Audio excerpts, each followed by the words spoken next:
I was 38 years old when I had a panic attack so severe that my husband drove me to the emergency room, convinced I was having a heart attack. After ruling out anything cardiac, the doctor sat down beside my bed and asked me a question that would change my life. When was the last time you did something just because you wanted to? I opened my mouth to answer and realized I couldn't remember.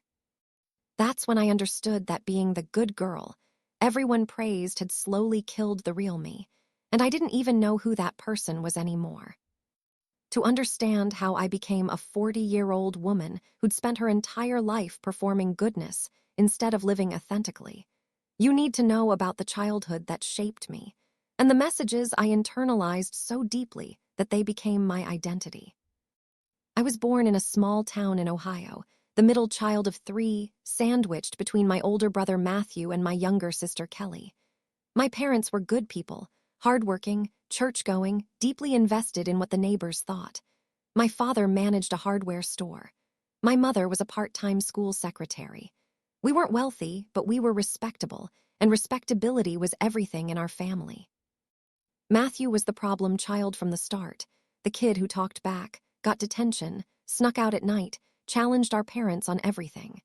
Kelly came along 6 years after me and well, Kelly did whatever Kelly wanted and somehow charmed everyone in the process. She was the baby, the cute one, the one who could get away with murder because she'd flash those big eyes and everyone would melt. And then there was me, Sophia, the good one, the easy one, the one who never caused trouble. I learned early that being good meant being loved. Being good meant not being yelled at like Matthew was. Being good meant being held up as the example when my parents complained about my siblings. Being good meant safety. I remember being maybe 7 or 8 years old, sitting at the dinner table while my father lectured Matthew about his latest transgression, a note sent home from school about disruptive behavior. My mother's face was tight with stress. The atmosphere was tense and uncomfortable. And then my father turned to me and said, "Why can't you be more like your sister? Sophia never gives us any problems. She's always good." I felt a warm glow of pride. I was good. I was the preferred one. And in that moment, I learned a lesson that would shape the next 3 decades of my life. My value came from being easy, from not causing problems, from making other people comfortable. So I doubled down on being good. I got straight A's not because I particularly loved school, but because good girls got good grades. I joined activities my parents approved of: church youth group, student council, volunteering at the local nursing home. I didn't sneak out or lie or experiment with rebellion like my friends did. I followed every rule, met every expectation, and was praised constantly for it. "You're such a good daughter," my mother would say, and I'd feel that validation wash over me like warm water. "We never have to worry about you," my father would add, and I'd feel proud of requiring so little worry. Teachers loved me because I was compliant and hardworking. I wasn't the smartest kid in class, but I was the most obedient. I'd stay after to help clean up. I'd volunteer for thankless tasks. I'd never complain or push back, even when I thought something was unfair. I had friends, but even those relationships followed the pattern. I was the one who always compromised on what movie to see, always said yes to plans even when I was exhausted, always played peacemaker when there was conflict. I learned to be whatever version of myself would be most pleasing to whoever I was with. With Sarah, my best friend in middle school, I pretended to love the same music she did even though I secretly found it annoying. With the church youth group, I performed enthusiastic piety even though I was already having doubts about faith. With my family, I was the perpetually cheerful, helpful, never-needy daughter who required nothing, but gave endlessly. The thing about being the good girl is that it works. People loved me. I was popular in a quiet, unthreatening way. I had friends. I had parental approval. I had teachers who wrote glowing recommendations. I had a boyfriend in high school, nice, safe Brandon who took me to prom and opened doors and never pushed me for more than hand-holding because good girls didn't do more than that.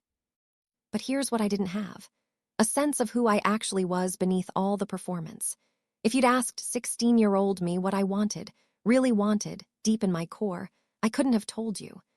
I only knew what I was supposed to want: to go to college, get a respectable degree, find a nice man, get married, have children, contribute to my community, make my parents proud. So that's what I did.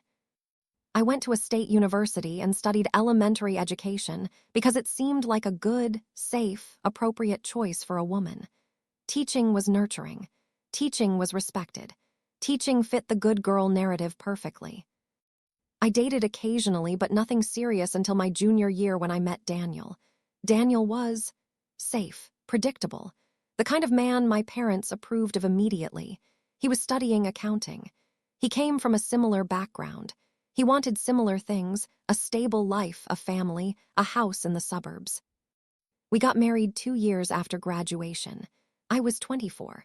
The wedding was exactly what everyone expected: church ceremony, white dress, traditional vows. I felt like I was going through the motions of someone else's dream, but I didn't know that's what it was. I thought this was what happiness looked like. I became an elementary school teacher, just as I'd planned. I was good at it because being good was what I did. My students loved me because I was patient and kind. My principal loved me because I never complained about extra duties or difficult parents. My colleagues loved me because I'd always cover someone's class or volunteer for the thankless committee work no one else wanted. Daniel and I bought a small house. We had a daughter, Emma, when I was 27. I quit working full-time to stay home with her because that's what good mothers did, or at least that's what the mothers in my family and church community did. I poured myself into motherhood the same way I'd poured myself into everything else: perfectly, completely, selflessly. I was the mom who volunteered for every school event. I was on the PTA board. I hosted perfect birthday parties and made Pinterest-worthy treats for Emma's class. I kept an immaculate house. I cooked nutritious meals from scratch. I made sure Daniel's needs were met: clean clothes, prepared meals, a peaceful home to come back to after work. On paper, my life looked perfect. I had everything a woman was supposed to want, and everyone around me reinforced that narrative. "You have it all figured out," friends would say enviously. "You're such a good mother," other parents would comment. "I don't know how you do it all," my mother would marvel. But here's what no one saw. I was exhausted. Bone-deep, soul-level exhausted. But I couldn't admit it because good girls didn't complain. I was resentful of Daniel's freedom to leave the house every day, of my own mother who'd raised me to believe this was what fulfillment looked like, of the trap I'd built for myself brick by brick. But I couldn't express that resentment because good girls weren't angry. I was lonely. I had acquaintances but no real friends because I'd never let anyone see beneath the perfect surface. I had a husband who loved the version of me I performed, but had no idea who I actually was. I had a daughter I adored but whose needs consumed every ounce of my energy. And I had no idea what I actually wanted because I'd spent 34 years learning to want what I was supposed to want. The first real crack in my perfect facade appeared when I was 35. Emma started kindergarten, which meant I suddenly had hours of free time for the first time in years. Daniel suggested I might go back to work part-time or pick up a hobby. "What would you like to do?" he asked one evening. I stared at him blankly. What would I like to do? I had no idea. For 3 decades, I'd been so focused on what I should do, what would make others happy, what was the right choice, that I'd never developed preferences of my own. "I don't know," I said. "Well, what do you enjoy?" Another question I couldn't answer. I enjoyed making other people happy, being productive, meeting expectations. Those weren't hobbies, those were coping mechanisms. I tried things. I joined a book club because other moms were in it, but I found myself pretending to like books I didn't actually enjoy because everyone else loved them. I volunteered more at Emma's school because that was purposeful and good. I took up running because it was healthy and responsible. But nothing felt like mine. Everything felt like another performance, another way to be the person everyone expected. Around this same time, my sister Kelly called me one random Tuesday afternoon. She lived across the country in Oregon, working as a freelance photographer, traveling frequently, living a life that looked chaotic and irresponsible from my orderly perspective. "How are you?" she asked. Fine, I said automatically. Busy with Emma's school stuff and volunteering and… No, Sophia, how are you? Really? The question caught me off guard. No one ever asked how I really was. People asked how I was as a pleasantry, expecting the standard fine or busy response. No one actually wanted the real answer. I don't know, Kelly, I'm tired, I guess. You've been tired for 10 years, she said. When was the last time you did something fun, something just for you? I couldn't answer that either. Sophia, you know it's okay to want things, right? Like actual things, not just everyone else's happiness and well-being, your own things. I have things I want, I said defensively. Name one. One thing you want that has nothing to do with Emma or Daniel or Mom, and Dad or being a good wife or good mother or good daughter. I sat in silence, phone pressed to my ear, unable to come up with a single answer. That's what I thought, Kelly said gently. Soph, you're disappearing. You've been disappearing your whole life, and I don't think anyone else even notices because you're so good at making it look intentional. I told her she was wrong. I told her I was happy, that I had a good life, that I was exactly where I wanted to be. I got off the phone angry at her for questioning my choices, for not understanding that sacrifice was part of being a good person. But her words haunted me. The second crack appeared a few months later when Emma's friend Madison came over for a playdate. Madison's mother, Rachel, was someone I knew from school events but had never really connected with. She was different, louder, more opinionated. The kind of mother who'd say things like, I needed a break from my kids today, so I went to a movie alone without any shame. While the girls played, Rachel and I sat in my kitchen. She looked around at my spotless counters, my organized pantry visible through the glass doors, my color-coordinated tea collection. Your house is amazing, she said. It's like something out of a magazine. How do you keep it this clean with a kid? Oh, I just like things organized, I said, downplaying the hours I spent maintaining this level of perfection. Do you ever just let things be messy? Like, do you ever have one of those days where you're like, screw it, we're eating cereal for dinner and I'm not doing dishes? I laughed uncomfortably. Not really, I like routines. She studied me for a moment. Can I ask you something? And please don't take this the wrong way. Sure, I said, immediately tensing. Are you happy? There it was again. That question that seemed simple but felt impossible. Of course, I said automatically. Really? Because you seem… I don't know, you seem like you're performing all the time. Like even right now, you're sitting up perfectly straight, you're making sure you're being a good hostess, you're probably worried about whether I'm judging your tea selection or whatever. When do you just relax? I felt exposed and defensive. I am relaxed. You're really not. She wasn't being mean, just honest. Look, I don't mean to overstep, but I used to be like you, the perfect mom, perfect wife, perfect everything. And it almost killed me, literally. I had a breakdown when my oldest was 7, and part of my recovery was learning that being perfect isn't the same as being happy. Sometimes it's the opposite. I changed the subject, and we never talked about it again. But I couldn't stop thinking about her words. Was I performing? Was there a difference between who I was and who I pretended to be, or had I performed for so long that the performance had become my only reality? The third crack, the one that would eventually shatter everything, appeared on a random Wednesday night when I was 37. Daniel came home from work and found me in the kitchen preparing dinner, nothing unusual. He kissed my cheek, asked about my day, and I gave my usual response. Fine, busy. Then he said something that would loop in my mind for months afterward. You know what I love about you, Soph? You never complain. You just handle everything without making it a big deal. You make my life so easy. He meant it as a compliment. And a year earlier, I would have glowed with pride at being called easy, at being recognized for requiring so little. But that night, something in me rebelled at the word. Easy. I made his life easy. But who was making my life easy? Who was making sure I was handling things? Who was checking if I was okay? That night, after Emma was in bed and Daniel was watching TV, I sat at the kitchen table and did something I'd never done before. I tried to list things I wanted. Not things I should want, not things that would make me a better mother or wife or daughter, but things I actually wanted. The list was pathetic and revealing. I wanted to sleep past 7 a.m. without feeling guilty. I wanted to read a book that wasn't about parenting or self-improvement. I wanted to say no to hosting Thanksgiving without it being a family crisis. I wanted someone to ask me what I wanted for dinner instead of always being the one to decide.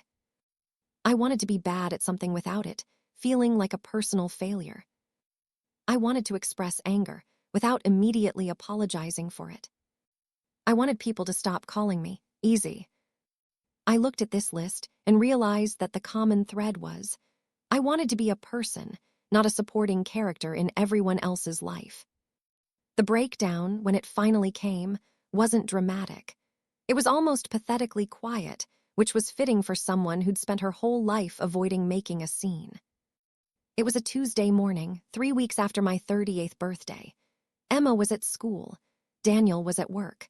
I had a list of things to do: grocery shopping, dry cleaning pickup, meal prep for the week, returning phone calls to my mother and mother-in-law, researching summer camps for Emma, organizing the garage.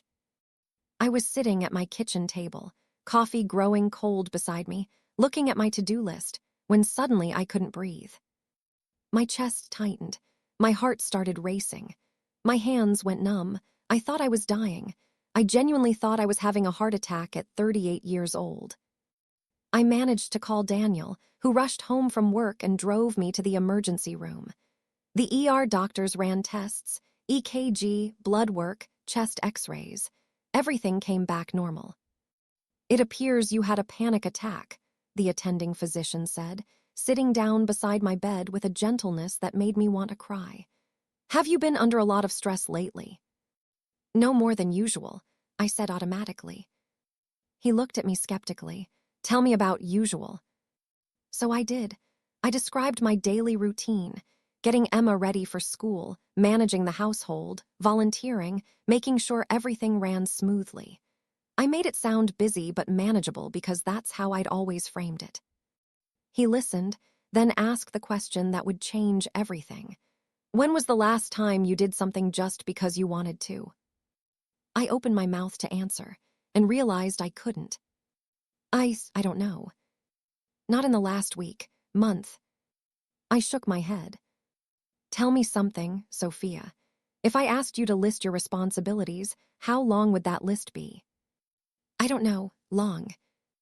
"And if I asked you to list things you do purely for your own enjoyment, with no productive purpose, that serve no one but you?" "That would be shorter." "How short?" I couldn't think of a single thing. Even my running, which I'd framed as for me, was really about maintaining an acceptable body and being a healthy example for Emma. The doctor was quiet for a moment. Then he said something I'd never forget. "Your body just forced you to stop. The question is whether you'll listen to it." He referred me to a therapist, gave me information about anxiety and panic attacks, and sent me home with instructions to rest. But I couldn't rest. The house was a mess from the morning chaos. Emma would be home from school soon. Daniel had already missed enough work.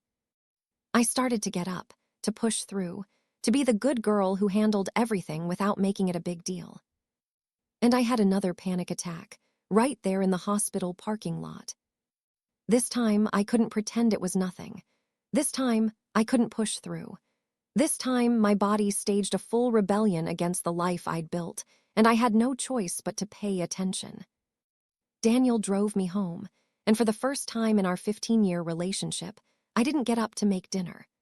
I didn't check homework or prep for the next day or do any of the 1,000 small tasks I normally did without thinking. I just lay on the couch and stared at the ceiling while my husband and daughter figured out dinner on their own. "Are you okay, Mom?" Emma asked, and I realized she'd never seen me like this, still unproductive, not taking care of everyone. "I don't know, sweetie," I said, and even that honesty felt revolutionary. I started seeing the therapist, Dr. Sarah Martinez, the following week. The first session, she asked me to tell her about myself. I started with my roles. I'm a wife, a mother, a daughter. She stopped me. Tell me about you, Sophia, not your relationships to other people. You. I genuinely didn't know how to answer that question. Who was I, separate from what I did for others? Over the following weeks and months, Dr. Martinez helped me excavate the real Sophia from beneath the decades of performance. It was painful work. It required me to examine every belief I'd held about who I was supposed to be and ask whether any of it was actually true. Why do you believe you have to be good all the time? She asked me in one session. Because that's how you get people to love you. That's how you avoid rejection. And has it worked? Do you feel loved? I thought about it honestly. Did I feel loved? Or did I feel needed, appreciated for my usefulness, valued for my accommodating nature? I feel valued for what I provide, I admitted. But do you feel loved for who you are? I don't know who I am, so how can anyone else? That was the heartbreaking truth. I'd spent 40 years cultivating a persona designed to be loved, but no one could actually love the real me because I'd never shown them who that was. I didn't even know myself. Learning to be authentic after 4 decades of performance wasn't a graceful process. It was messy and uncomfortable, and often made other people angry, which terrified the good girl in me who'd built her entire identity around keeping everyone happy. Dr. Martinez gave me homework, practice saying no. Just once a day, say no to something I didn't want to do. It seemed simple. It was agonizing. The first time I tried, my mother called and asked if I could babysit my nephew for the weekend. Normally, I'd say yes immediately, regardless of my own plans. This time, I said, I can't. I have other commitments. The silence on the other end of the phone was deafening. Then, what commitments? Just personal plans. Sophia, your sister really needs help. I don't understand why you can't just. I said I can't, Mom. I'm sorry. After we hung up, I felt physically ill. I'd disappointed her. I'd been difficult. I'd violated the fundamental rule of being the good daughter. But I'd also set a boundary for the first time in my life. I tried it with other people. When the PTA president asked me to chair yet another committee, I said I couldn't take on more responsibilities right now. When Daniel's mother invited us for Sunday dinner and I didn't want to go, I suggested we skip that week. When a friend asked me to help with her move, I said I wasn't available. Each no felt like a small death of my good girl persona. And each time, people reacted with confusion or disappointment or anger. You're being very selfish lately, my mother commented. I don't know what's gotten into you, my mother-in-law said. You've changed, a friend told me, and it wasn't meant as a compliment. Even Daniel seemed confused by this new version of me. He didn't like that I was suddenly expressing preferences about what we watched on TV, or that I wasn't automatically deferring to his opinion about household decisions, or that I wasn't managing every aspect of his life for him.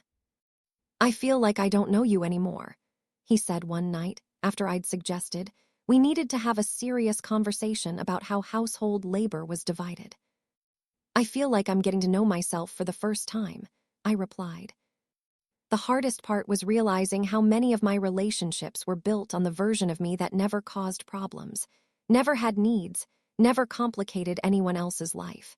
When I started being honest about my feelings, my limits, my preferences, some people didn't like the real Sophia as much as they'd liked the performing one. My mother and I had a massive fight when I finally told her that I didn't want to host every family holiday anymore, that it was too much work, and I needed others to step up. I don't understand why you're being so difficult all of a sudden, she said. You've always loved hosting. You've always been so good about it. No, Mom. I've always done it without complaining. That's not the same as loving it. I've been resentful and exhausted for years, but I didn't think I was allowed to say that. Well, I didn't raise you to be a quitter. And maybe that's part of the problem. You raised me to believe that my value came from how little trouble I caused, how much I sacrificed, how perfect I could be. You raised me to disappear into other people's needs, and I'm done disappearing. She hung up on me. We didn't speak for 3 weeks, which sent me into a spiral of guilt and anxiety. But Dr. Martinez helped me understand that my mother's disappointment in me setting boundaries was about her, not me. She's upset because you're changing the dynamic you've had for 40 years, Dr. Martinez explained. You've always been the easy daughter who does what she's told. Now you're being a real person with needs and limits, and she doesn't know how to handle that. I also had to reckon with my marriage. Daniel and I had built our entire relationship on me being easy, accommodating, low maintenance. When I started being honest about my needs and feelings, the foundation cracked. I don't understand why you're suddenly so unhappy, he said during one difficult conversation. I thought we had a good life. We do have a good life, Daniel, but whose life is it? Because I feel like I've been living the life everyone expected me to have rather than the life I actually want. What do you want then? I don't know yet. That's what I'm trying to figure out. He looked at me like I was a stranger, and in some ways I was. The Sophia he'd married was a performance. This new, uncertain, still figuring it out Sophia wasn't what he'd signed up for. The process of discovering my authentic self was awkward and experimental, like being a teenager again at 39 years old. I had to figure out what I actually liked, what I believed, what I wanted, all the questions most people explore in their 20s that I'd skipped in favor of being good. Dr. Martinez encouraged me to try things without worrying about being good at them or whether they served a purpose. Just experiencing them. I took an art class and discovered I loved painting, even though I was terrible at it. The old Sophia would have quit immediately upon realizing she wasn't naturally talented. The new Sophia painted anyway, creating terrible, wonderful messes on canvas that no one would ever want to display, but that made me feel alive. I started listening to different music, trying to figure out what I actually enjoyed rather than what I thought I should like. Turns out I love angry women rock music, which made me laugh because it was so different from the soft, inoffensive music I'd always played. I read books I wanted to read instead of books that were intellectual or improving.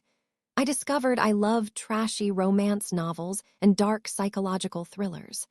I stopped pretending to enjoy literary fiction just because it seemed like what a thoughtful person should read. I started expressing opinions, even when they weren't popular. When my book club discussed a beloved novel everyone else loved, I said I found it boring and pretentious. The shocked silence that followed was terrifying but also liberating.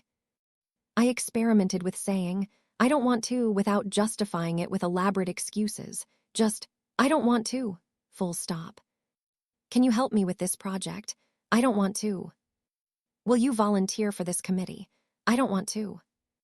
Can we host Easter? I don't want to. Each time, the old good girl in me screamed that I was being selfish, difficult, ungrateful. But the new Sophia, the real Sophia, understood that having boundaries doesn't make you bad. It makes you human. I also had to grieve. I had to grieve for the 40 years I'd spent performing instead of living. I had to grieve for the friendships that couldn't survive me becoming real. I had to grieve for the daughter my mother wanted but never actually had. I had to grieve for all the moments I'd said yes when I meant no, all the times I'd smiled when I wanted to scream, all the years I'd made myself small and easy and good at the expense of being whole. One day, about a year into this process, I was painting in my newly claimed art corner in our basement, a space that was just mine, which felt radical, when Emma came down. Mom, can I ask you something? Of course, sweetie. Are you and Dad going to get divorced? My heart sank. Why would you ask that? Because you guys fight now. You didn't used to fight. I put down my paintbrush and gave her my full attention. Emma, we didn't used to fight because I didn't used to tell Dad when I was unhappy or frustrated. I just kept quiet and handled everything myself. But that was making me sick. Fighting is actually healthier than pretending everything is fine when it isn't. But you seem sad sometimes. I am sad sometimes, and that's okay. People are supposed to feel all their feelings, not just the happy ones. I was pretending to be happy for so long that I forgot how to be real. But everyone says you used to be nicer. That hurt. Who's everyone? Grandma and Dad. They say you used to be easier. I took a breath. Emma, I want to teach you something really important. Being easy isn't the same as being good. Being nice to everyone else while being mean to yourself isn't actually nice. It's just pretending. I was pretending for a long time, and it almost destroyed me. I don't want that for you. But everyone liked you better before. Did they? Or did they like that I never challenged them, never made them uncomfortable, never asked for anything? There's a difference between being loved for who you are and being appreciated for how little trouble you cause. She thought about this. I think I get it, like how Madison's mom says she doesn't care if her kids like her, as long as they respect her. Exactly. I'd rather have a few people love the real me than have lots of people love a fake version. Even if it means grandma is mad at you. Even then. What I didn't tell Emma was that even then was terrifying. That some days I still wanted to go back to being the good girl because at least that version knew how to make people happy. That unlearning 40 years of conditioning was the hardest thing I'd ever done. The most difficult part of becoming authentic was figuring out what it meant for my marriage. Daniel and I had to completely rebuild our relationship, and there were times I wasn't sure we'd make it. The marriage he'd signed up for was one where I managed everything, anticipated his needs, made his life easy. The marriage I needed was one where we were equal partners who both contributed emotionally and practically. We started couples counseling when I was 39. Our therapist, Dr. James, asked us each to describe what we wanted from our marriage. Daniel's answer: I want things to go back to how they were, when Sophia was happy and we didn't fight all the time. My answer: I want a partnership where I'm seen as a whole person with needs and feelings, not just as a support system for everyone else's life. Daniel, Dr. James said, when you say Sophia was happy before, what evidence did you have of that? She didn't complain. She seemed content. She took care of everything. Did you ever ask her if she was happy? Silence. Sophia, did you tell Daniel when you were unhappy? No, I didn't think I was allowed to be unhappy. We had to reckon with the fact that our entire marriage had been built on unspoken rules that worked for him but were killing me. He'd gone a wife who managed his life, raised his child, kept his house, and never asked for anything in return. I'd gone a husband who appreciated my service but had no idea who I actually was. Did you ever wonder why I never expressed preferences? I asked him during one session. Why I always said, whatever you want about everything. I thought you were being nice, going with the flow. I was performing. I was being what I thought a good wife should be. I have preferences, Daniel. I have opinions and needs and feelings. I've just been too afraid to express them because I thought if I stopped being easy, you'd stop loving me. That's not true. Isn't it? Because the moment I started expressing needs and setting boundaries, you said I'd changed, and you didn't recognize me anymore. He couldn't deny it. The work was hard. Daniel had to learn to see me as a full person rather than a support character in his life. He had to start actually doing household labor instead of helping me with my responsibilities. He had to learn that my needs were as valid as his. And I had to learn to communicate those needs clearly instead of expecting him to read my mind or resentfully doing things myself while martyring myself over it. Some days I wondered if it would be easier to just get divorced, to start fresh with someone who'd never known the performing version of me. But I'd invested 15 years in this marriage, and part of becoming authentic was figuring out what I actually wanted rather than running away from discomfort. What I discovered was that I wanted to stay. Not because leaving was too hard or because divorce wasn't something good girls did, but because I actually loved Daniel and believed we could build something real if we were both willing to do the work. It took time, a lot of time, but slowly we started to find a new dynamic. Daniel learned to ask me what I wanted instead of assuming. I learned to tell him what I needed instead of hoping he'd figure it out. We both learned that conflict wasn't dangerous. It was necessary for real intimacy. One night, about 18 months into our rebuilding process, we were doing dishes together, something that would have been unthinkable in our old dynamic where I did all the domestic labor, and he said, "I miss the old you sometimes, the one who didn't challenge me on everything." I could have gotten defensive. Instead, I said, I miss her too sometimes. She was easier, but she was also slowly dying inside. I'd rather be difficult and alive than easy and dead. You happier now? He asked. Even though everything is harder, I thought about it honestly. Yes, I'm anxious sometimes. I'm uncomfortable a lot. I don't always know what I'm doing, but I feel real. Like I actually exist instead of just going through the motions of someone else's idea of what a good life looks like. I think I'm starting to love the real you more than I loved the performing you, he said, even though she was easier. It was the most romantic thing he'd ever said to me. I'm 41 now, 3 years into the journey of unraveling the good girl and discovering the real Sophia underneath. I'd be lying if I said everything was perfect now. It's not, but it's mine in a way it never was before. My relationship with my mother is still strained. She struggles to accept this version of me who sets boundaries and says no and doesn't automatically defer to her wishes. We're working on it, but I've had to accept that she might never be fully comfortable with the real me.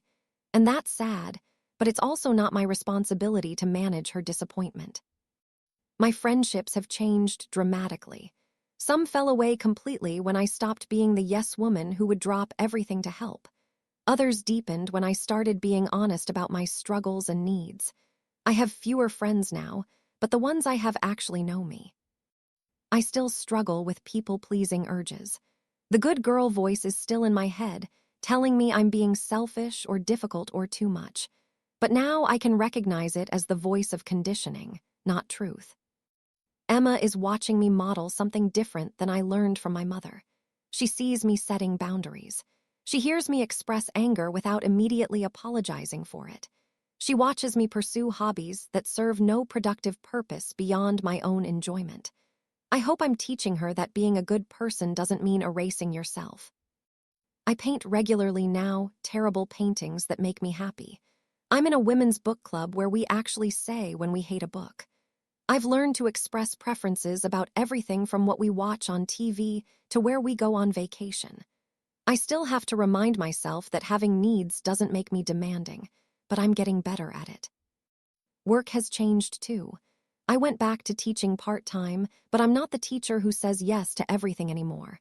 I have office hours, and when they end, I leave. I don't volunteer for every committee. I don't stay late every day. I'm a good teacher, but I'm not trying to be the perfect teacher who sacrifices herself for her job. The most significant change is internal. I'm learning to tolerate other people's disappointment in me. When someone is upset that I've set a boundary or expressed a need or said no, I feel the old panic rising, the good girl terror of not being liked, but I don't automatically cave anymore. I'm learning that being authentic means accepting that not everyone will like you. Some people only liked me because I was easy. Those weren't real relationships anyway. I'm learning that being good means being good to yourself, not just to everyone else. That self-care isn't selfish. That boundaries aren't mean. That saying no doesn't make you a bad person. I'm learning that perfection is a prison, and I'm better off being a messy, complicated, imperfect human than a flawless robot who exists to serve everyone else. Most importantly, I'm learning who I actually am. At 41 years old, I'm still figuring it out. I'm still discovering preferences and opinions and feelings I didn't know I had. I'm still awkward at expressing needs and setting boundaries. But I'm doing it. I'm being real instead of good. And it turns out real is better. They say that women are socialized from birth to be good, to be nice, to be accommodating, to put others first, to smooth over conflict, to make ourselves small and easy and undemanding. They say we're taught that our value comes from how well we serve others, how little trouble we cause, how perfectly we perform the role of daughter, wife, mother, friend. They're right. I spent 40 years being good, and it nearly destroyed me. Because being good, the way I'd been taught to be good, meant erasing myself. It meant never having needs, never expressing anger, never setting boundaries, never being inconvenient or complicated or real. It meant building a whole life around what everyone else wanted while never asking what I wanted. It meant performing happiness while slowly dying inside. It meant being loved for a version of myself that didn't actually exist. The day I had my first panic attack was the day my body finally said, enough. It was the day my authentic self, buried under decades of performance, staged a rebellion. And I'm grateful for it, even though it was terrifying at the time. Because that breakdown led to a breakthrough. It led to therapy and self-discovery and the painful, liberating work of becoming real. It led to me finally asking the questions I should have asked decades earlier. Who am I, really? What do I actually want? What would my life look like if I built it around my own needs and values instead of everyone else's expectations? The answers are still coming. I'm still figuring it out. But at least now I'm asking the questions. If you're reading this and you recognize yourself, if you're the good girl who never causes problems, the person everyone relies on but no one checks on, the one who spent your whole life making yourself easy and convenient and low maintenance, I want you to know something. You're allowed to be difficult. You're allowed to have needs. You're allowed to set boundaries and express anger and disappoint people and be inconvenient. You're allowed to be human instead of perfect. It won't be comfortable. People who benefited from your self-erasure won't like it when you start taking up space. You'll feel guilty every time you say no or express a preference or prioritize yourself. The good girl voice will tell you you're being selfish. But being a whole person isn't selfish. Being authentic isn't mean. Setting boundaries isn't cruel. It's necessary. For your mental health, for your relationships, for your life. I wasted 40 years performing goodness instead of cultivating authenticity. I can't get those years back, but I can make sure the rest of my life is real, even if it's messy and imperfect and sometimes difficult. I'd rather be authentically flawed than perfectly fake. I'm Sophia. I'm 41 years old. I was the good girl my whole life, and it nearly ruined me. But I'm learning to be real instead of good, and it's the hardest and best thing I've ever done. What would your life look like if you stopped trying to be good and started trying to be real?